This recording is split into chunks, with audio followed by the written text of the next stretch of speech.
Then the Buddha also went, by carrying this lamp, went to see the king. I understand you are going to perform a wonderful religious service by burning these poor animals. Yes, because astrologers said I may have a very bad time, so I had to do it. In that case, I believe that human life is more valuable than this animal's life. I think God will be very happy if you can offer a human life. So I offer myself. Burn me. You can get rid of your bad luck. Release these poor animals. Then the king opened his eyes. He realized. And this is the way how the Buddha introduced the truth. How he opened others' mind. So he never tried to force people, mislead people, blindfold them. It is an open religion. It is a gentle religion. Very understanding other religious teachers also respects the Buddha.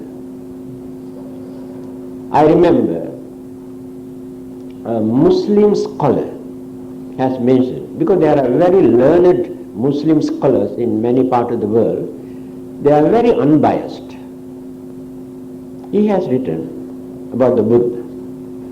He said, if you want to see the most happiest and contented man in this world, and look at that young prince who is in beggar's clothing, referring to the Buddha.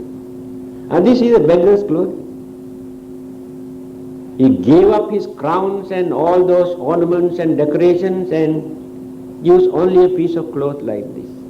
But he is the most happiest, contented man in this world. So they know how to appreciate. Because those who have human mind can understand the truth. So I can tell you, I can talk up to tomorrow morning to tell you why Buddhism is important. To maintain peaceful life, harmony, cooperation, not to discriminate, not to ridicule others, not to harbor jealousy, and take the responsibility of our life. That is the most important. Without depending on others, on God also. You can worship God, no harm at all. Nobody, Buddhism never says you should not worship. If you like, you can worship. What harm is there? And you can respect the founders of all the other religions. You can respect Jesus Christ. He was a wonderful religious man who really has done service to mankind. How can we say he is bad? What is the difficulty for us to respect him? No difficulty. No harm. The Buddha never gets angry when you worship Jesus. But others say, if you worship Buddha, your God gets angry, he will punish you.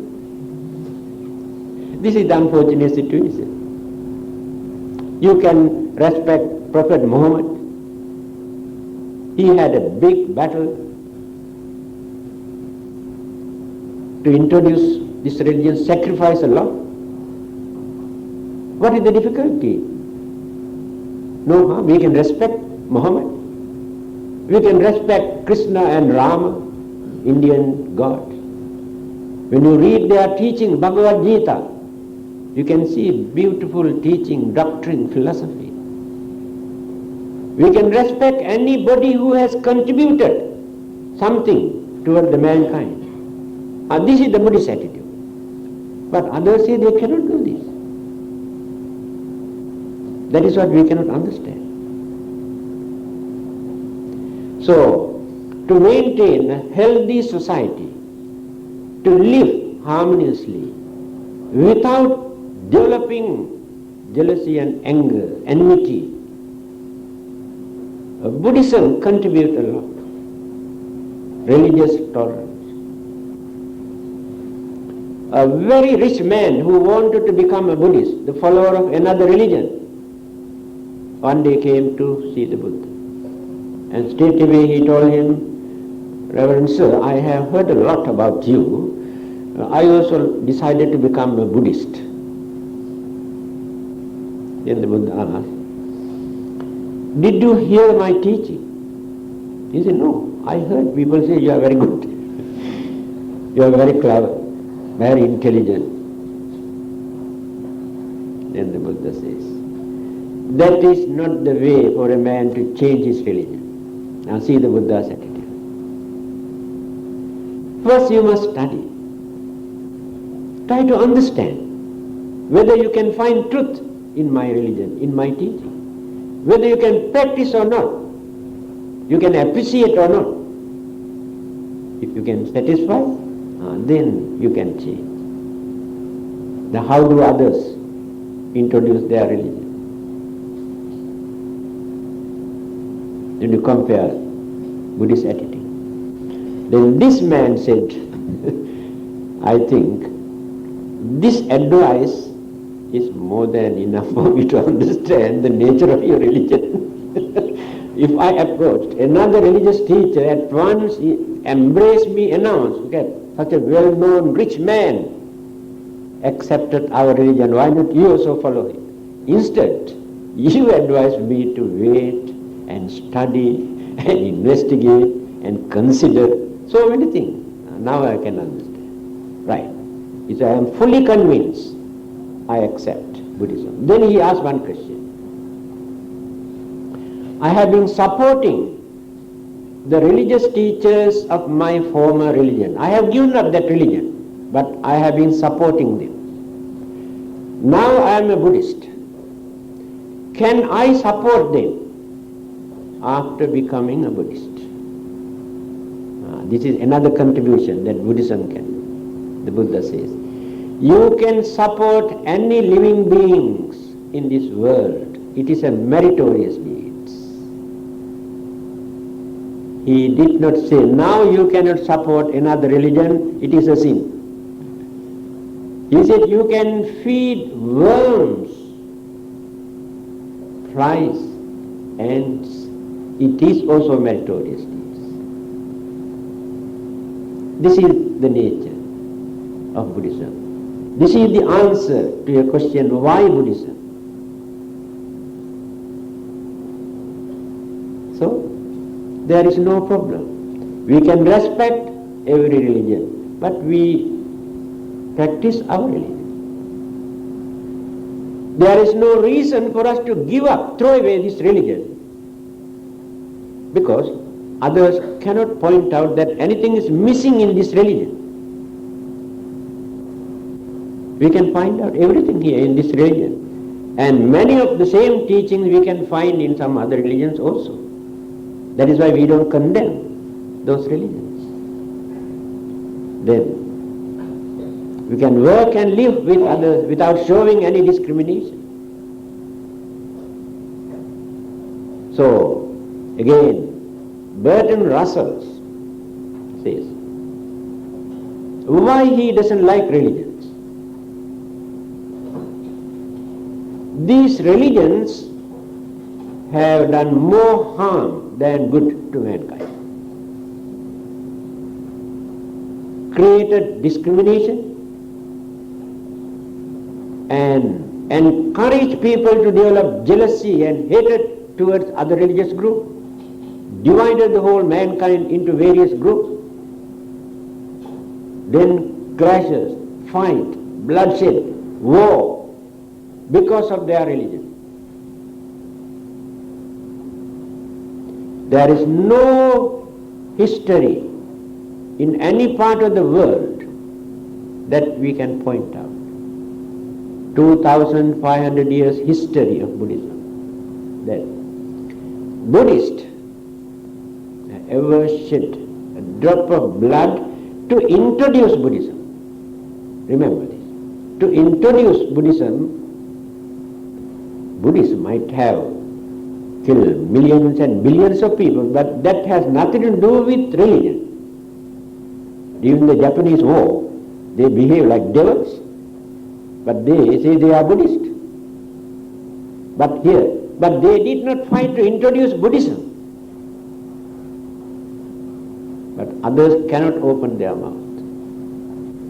Directly for the sake of religion, to introduce religion, to protect religion, bloodshed, crusade, read the history.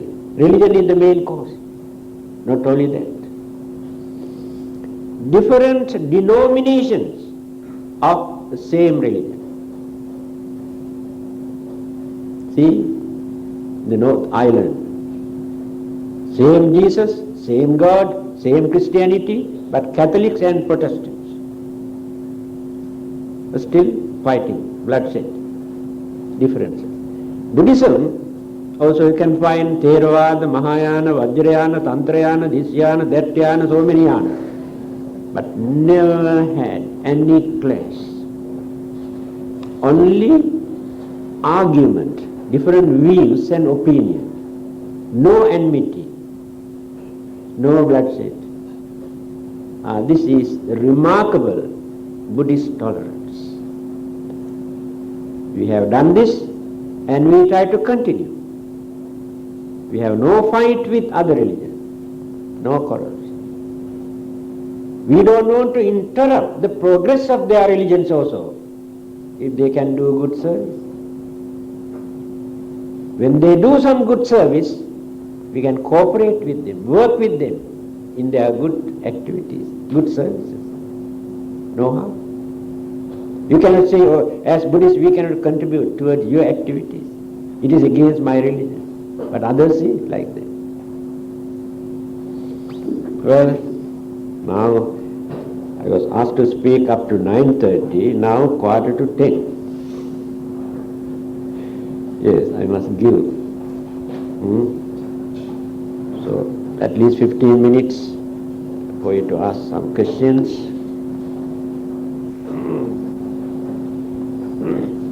There's a latest booklet, Religion in a Scientific Age, new booklet. Formerly we had one but completely changed. This is a new article.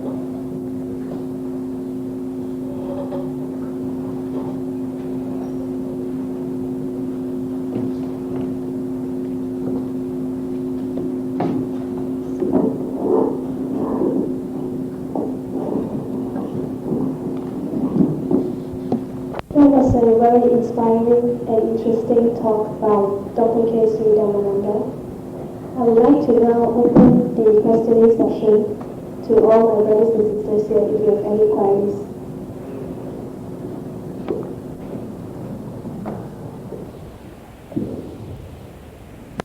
Why? Okay. I'm asking this question for benefit of everyone. Yeah. I asked you this question. Yeah. I don't know if it's quite important question. As you know, 2,500 years ago, the Buddha's time and ours is very different. Yeah. I would say that our period now, our life now, we have a lot more distractions and a lot of things that we can indulge ourselves in. Things like video games, cinema shows and all this kind of thing. During Buddha's time, we don't have.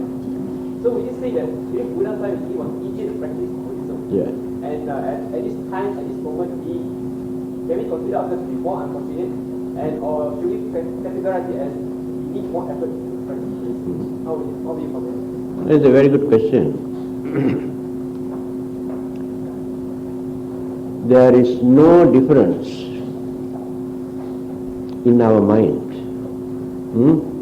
The same mind, same craving, same selfishness, same desire, same jealousy, same anger, same ignorance, same stupidity.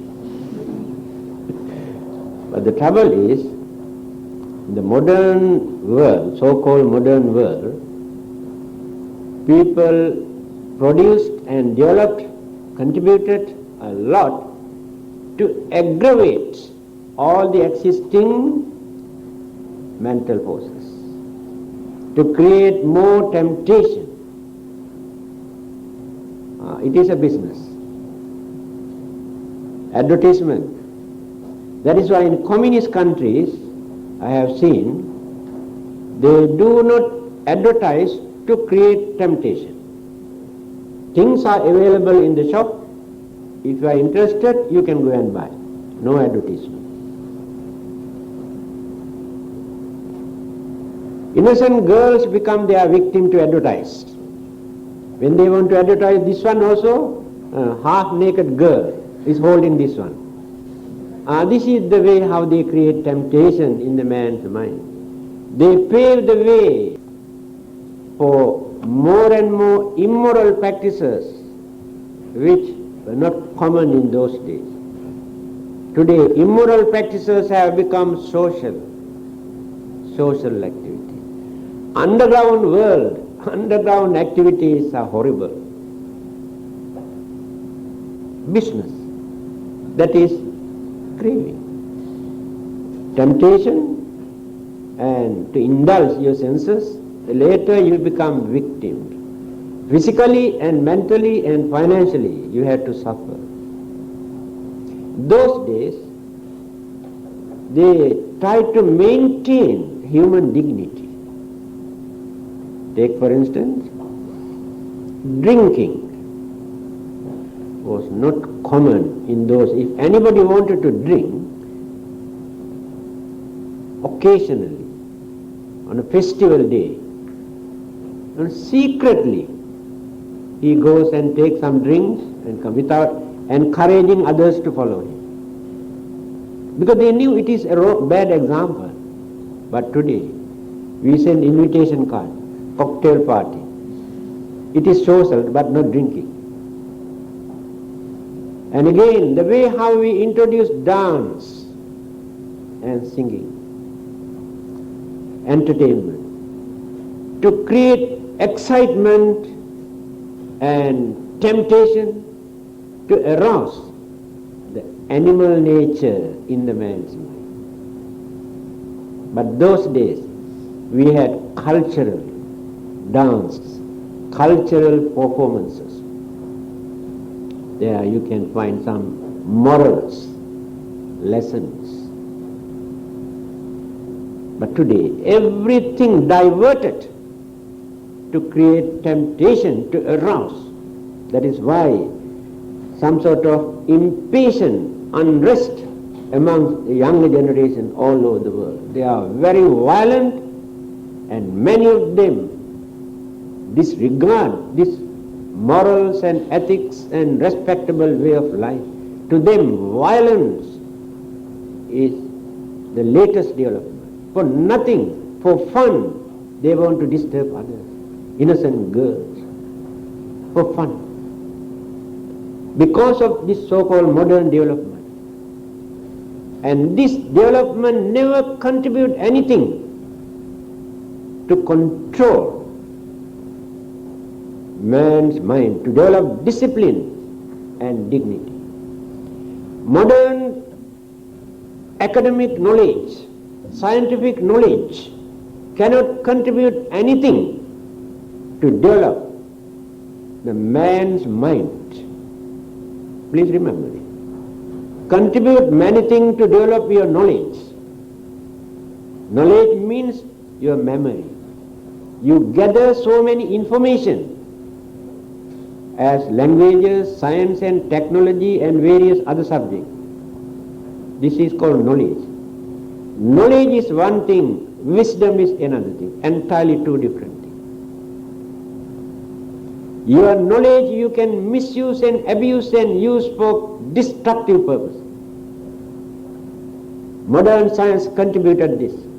Start from atom bomb, scientific development. Within 20 minutes can turn the whole world into ashes today. Modern development. Affect the sun and the moons also.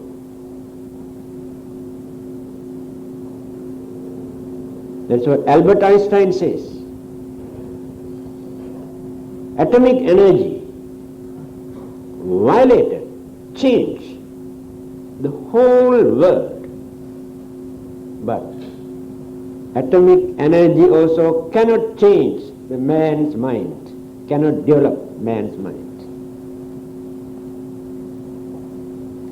Man has never become a good man, wise man, respectable man, just because of atomic energy. Man has landed on the moon, glorified, wonderful. Man has landed on the moon. What did they gain after landing there? How much they wasted? Supposing if they discovered either diamonds or gold on the moon, and today you can see a bloodbath on the moon.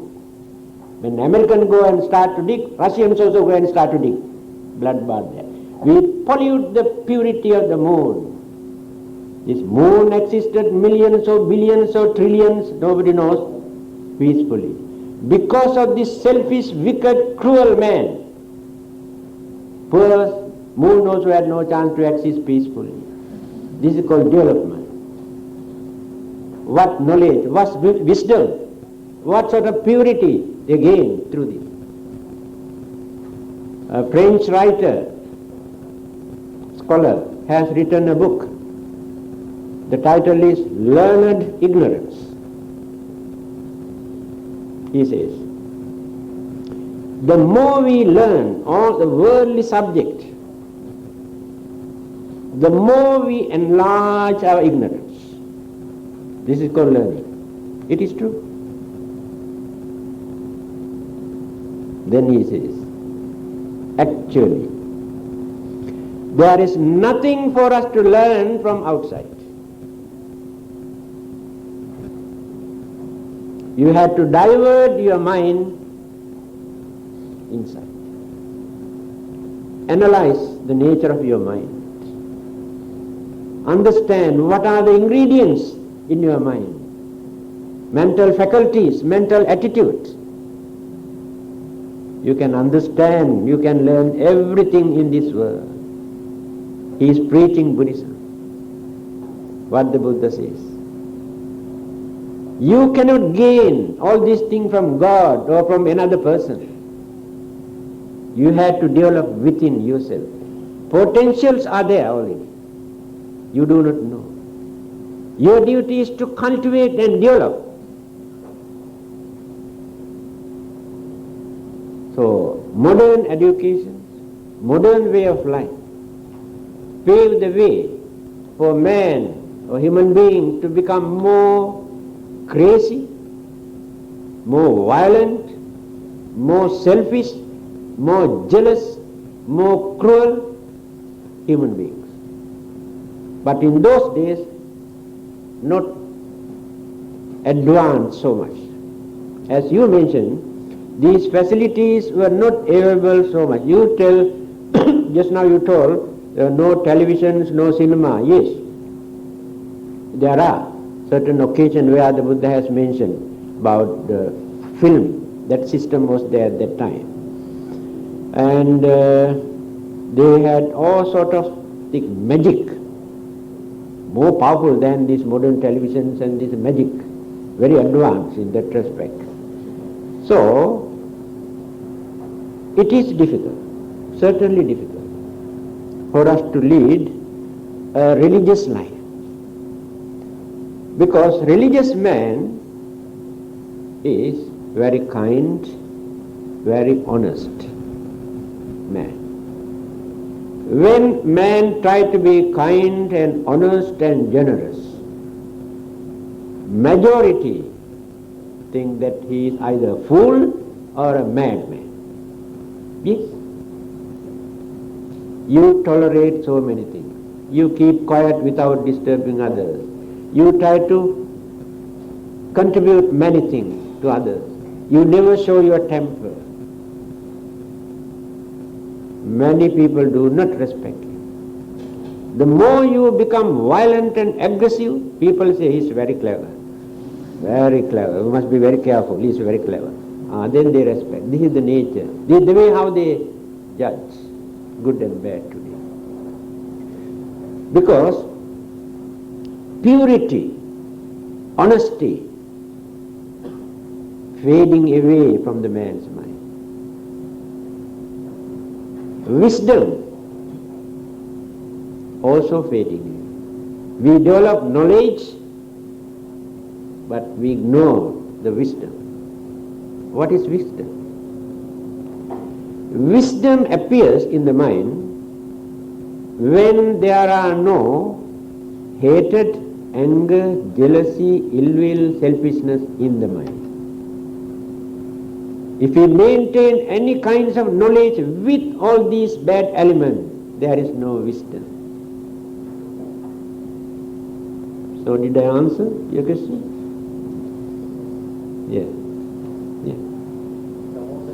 Venerable Dhammananda, just I mentioned that man is not for religion, but religion is for man. Yeah. So what about the other religion? Is you need to be converted just because of love. What is your there are various kind of love, my dear friend. Yes. In the sense that in other religion, Yeah. we understand. Yes. If you love me, you want to marry me, Yeah. you please follow me. Yeah. What is the problem? Then marry lah. Why why fight?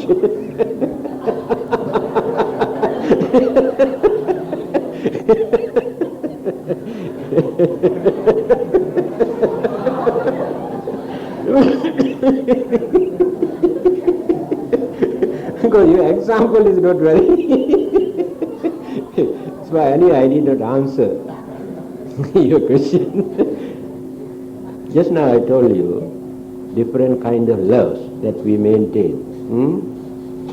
And romantic love, that's why we come marriage, romantic love, it is selfish love. Selfish and romantic in the same category. Because after romantic love, they fight.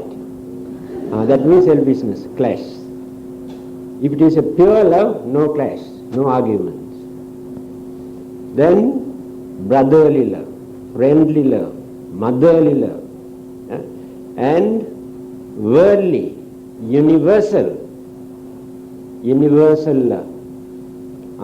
The Buddha prescribed, encouraged for us to develop universal love. No frontier, no limit. But in all the other kind of love, there is a limit. Some sort of discrimination start from there because of this love. Because it is all the other kind of loves are emotional. There is some sort of ulterior motive behind that love. Father and mother love their children, yes. Don't you think there is no ulterior motive in their mind? Yes. They believe these children will attend to us when we are old, when we are sick, when we are in difficulties. So they expect something in return. Children love father and mother because they provide everything for them. If they don't provide these things, where is love? And boy and girl love each other. They know why they love each other.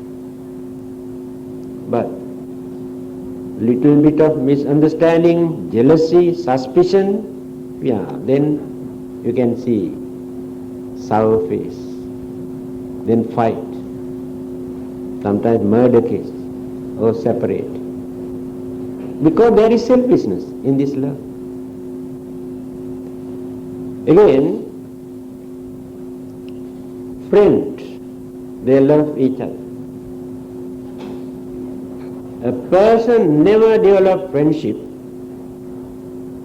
without expecting something. I think when I am in trouble, my friends help me, support me, both of them. When he or she neglects this duty, no more friendship. Selfish love. A real love is neutral, not attached to selfishness.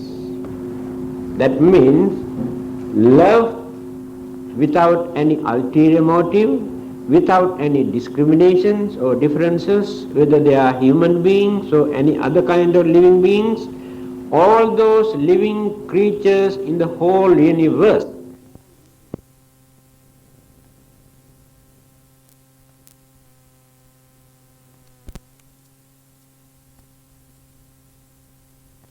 He had the same love, no different kind of love, thinking this is my wife, this is my son, this is my disciple, these are Buddhists, these are Christians, these are Hindus, no differences.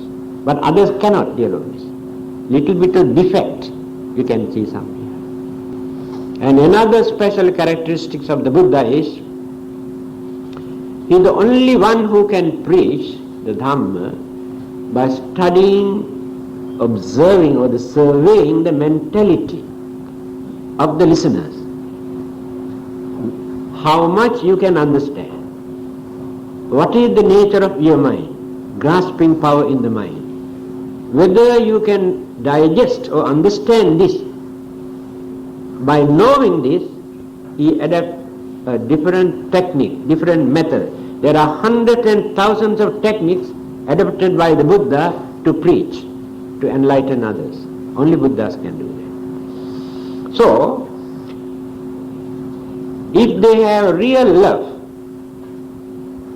there is no reason for them to convert others. Allow them to practice their religion. That is neutral, no selfishness.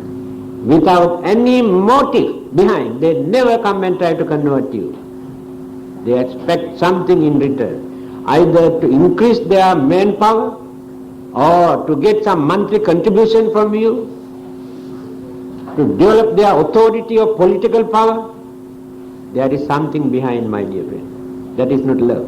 That is what the Buddha says. But the Buddha never tried to monopolize. The truth you can find only in Buddhism. You understand? He never says. That is why he says, when you can find truth anywhere, beyond all these existing religion, also you can find lot of truth. Now from your science, how many truths did you learn? There is no religion. So are you going to reject all these things just because they are not belong to Buddhism? And various other subjects. Anthropology, biology, chemistry, geology, astronomy, you can find truth. Because the Buddha cannot reveal everything.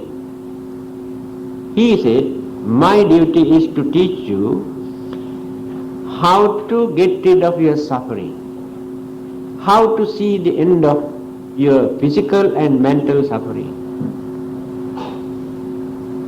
This is my mission. I did not come to this world to tell you, explain all these things in this universe. No point, no religious value. So there are so many other truths, he says. There were 3 occasions. One day he was walking the Ganges river beach bank. He had taken this much of sand into his hand. He told, now you can understand how much sand contained in my hand only. So, and see the amount of sand all alone. The truth that I have revealed as religious truth only this much, which are the most important aspects. There are so many other things. That is why he never tried to monopolize all the things. He said, when he was asked what is the correct religion, he never said Buddhism is the only true religion. He said, if you can find 4 noble truths and 8 noble paths in any religion, accept this religion as true religion. 4 noble truths, 8 noble paths were not created by the Buddha. These are natural things. He was the one who pointed out, explained what are those 4 noble truths and what are those 8 fold paths. And some of those methods you can find in other religions also. And your question about ultimate truth is the important aspect of your question. There are two kinds of truths: conventional truth and ultimate truth, absolute truth. So many things that we accept as truths are conventional truth. That means by analyzing the formation or the visual objects, the color, the characteristics, we realize something. Then introduce this as truth. But when we analyze again and again and again, there is no real truth. That is not absolute truth. Now, let us take two examples. The Buddha says, in the absolute truth, there is no man and no woman. Right? But in our conventional truth, yes, man is here, woman is here. This is the way how we measure. But when you analyze, no man, no woman. Only four elements, four kinds of mental energies remain as a bundle. And we recognize, introduce as man and woman. So in the absolute sense, only elements and energies. And let us take scientific interpretation. Albert Einstein's.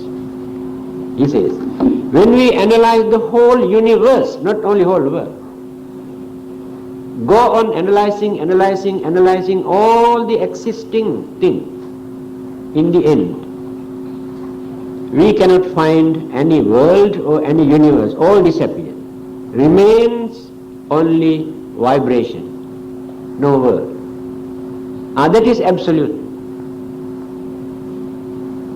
So to understand this, we had to use that analytical knowledge. That is called Abhidhamma. Dhamma and Abhidhamma. Absolute truth, the analytical interpretations of elements, analytical interpretations of the human mind. This is called Abhidhamma. The absolute truths we can find there. 10, coming to 10:15, I think better to stop.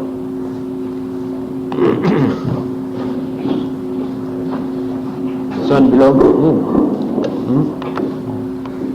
Why don't you donate this to me? So that I can use. I have never used it, in my life. Brothers and sisters, I guess our most venerable Dr. Dhammananda has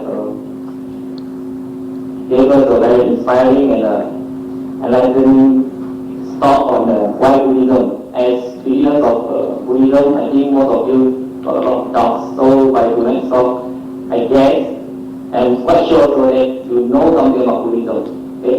And to end our this talk tonight, let us all rise and say sadhu 3 times or more sadhu.